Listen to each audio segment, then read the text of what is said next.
réfléchi à plusieurs façons de commencer cette vidéo et je pense pas avoir trouvé la bonne.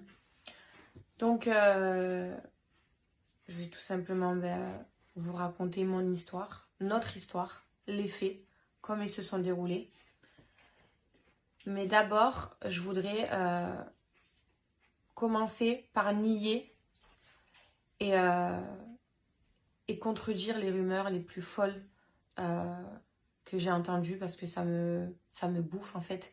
Et je pense que c'est à cause de ces rumeurs-là que je reçois la plupart des menaces chaque minute sur mon téléphone, sur mes réseaux.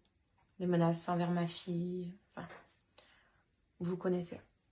Du coup, première chose, c'est que j'ai entendu qu'il s'agirait d'une agression envers un homme, une femme et envers ses enfants, qu'on aurait tapé. Stop. Ce n'est pas vrai, c'est totalement faux. Et ce n'est même pas de ça dont nous sommes accusés. D'accord? Donc vous mettez de côté, vous enlevez la femme et les enfants, s'il vous plaît. Deuxièmement, j'ai entendu que l'histoire serait partie de Ricardo et moi. On est en train de manger, puis on croit qu'on nous prend en photo. Alors on va dire, vous arrêtez de nous prendre en photo et de là, ça part en cacahuète. Je vous arrête, ça n'a rien à voir non plus.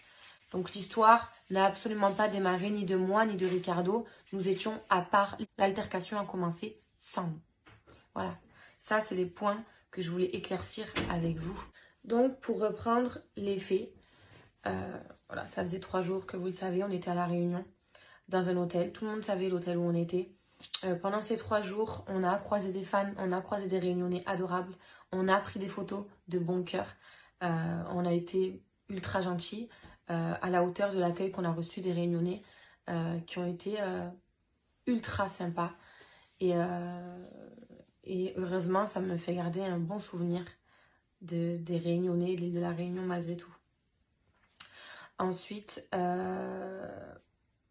je voudrais aussi éclaircir un point. J'ai entendu Néouda et Ricardo sous coque, sous ci, sous ça. Comment vous dire? Ricardo ne se drogue pas. Ricardo fume des clopes. Voilà.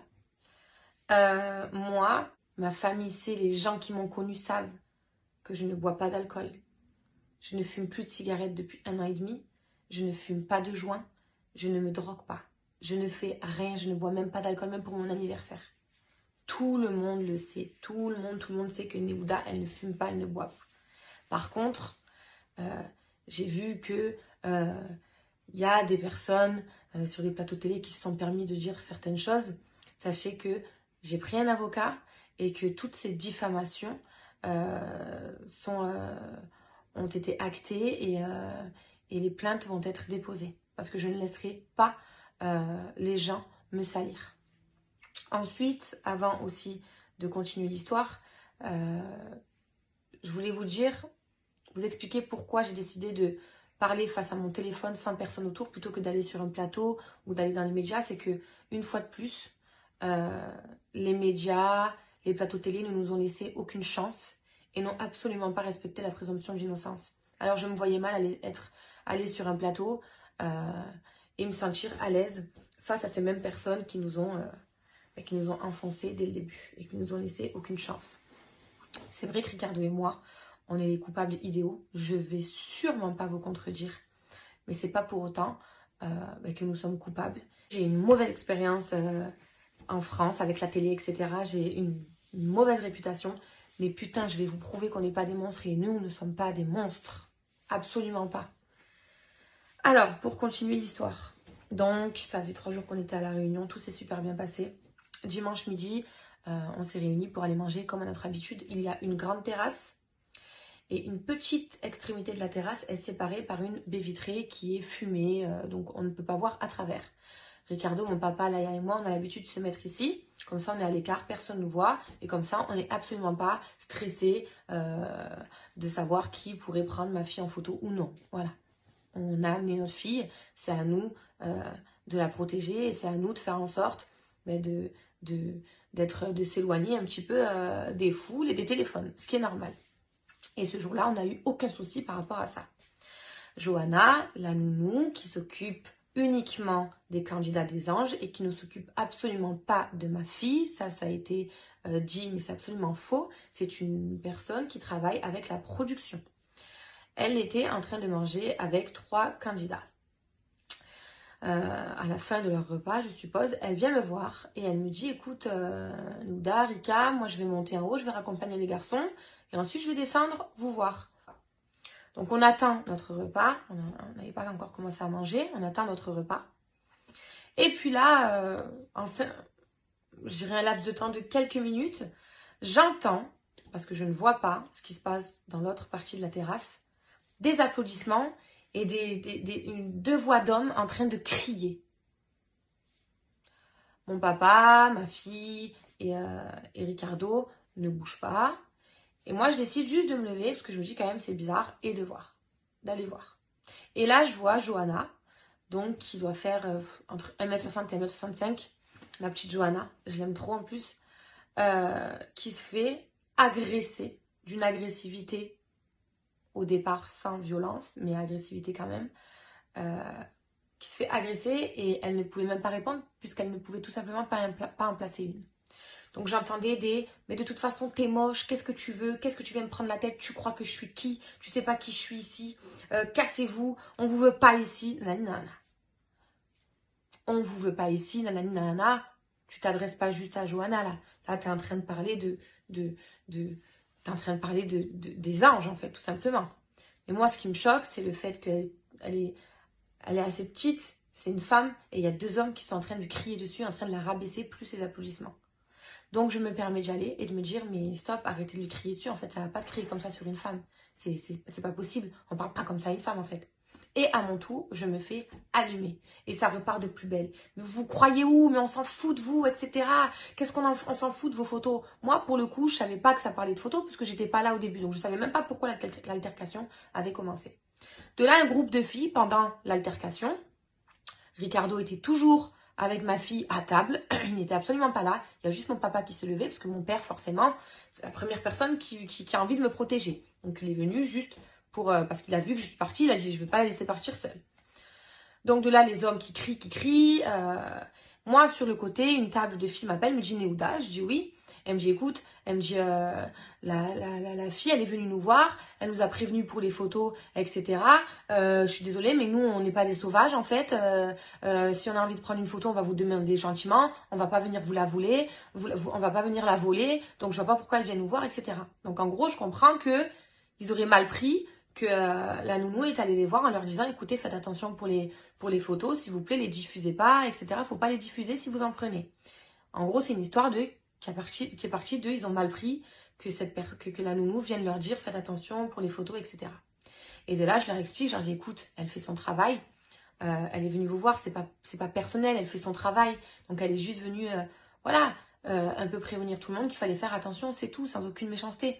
Et dans tous les cas, je ne pense pas que ça vaut en échange de se recevoir une agressivité pareille de la part de 2 hommes, des t'es moche, des qu'est-ce que tu veux, bouge de là, tu prends pour qui à venir me parler à moi. Du coup, moi, je réponds à ces filles-là, je leur dis, voilà, moi, vous comprenez, hors de question, que je l'entende se faire insulter et se faire rabaisser de moche, etc., sans rien dire. Et de là, le fils du maire m'entend dire, moi, vous comprenez, je peux pas laisser accepter qu'on la traite de moche. Mais comme c'est lui qui a dit, t'es moche, nanana, il me regarde et me dit, c'est moi qui ai dit qu'elle est moche. Qu'est-ce que tu vas faire? Qu'est-ce que tu vas faire, toi? Je dis qu'elle est moche, je continue à le dire. Tu vas faire quoi, toi? Tu permets d'ouvrir ta bouche? Entre autres. Hein. Et de là, une dispute éclate donc encore plus entre lui et moi. Et j'ai dit, mais c'est quoi cette manière de parler en fait? J'ai dit, on est des filles, je vois pas pourquoi elle est... Moi, je reviens sur le côté, on est 2 filles, mais moi, ça me choque à quel point genre, on peut être aussi agressif face à 2 femmes en fait. Et de là, en fait, il s'approche vers moi et tout ce que je vous dis, c'est noté, c'est dans ma déposition que j'ai faite au commissariat de Saint-Denis. Et donc du coup, et à ce moment-là, donc le fils du maire s'approche vers moi en fait, avec la main devant.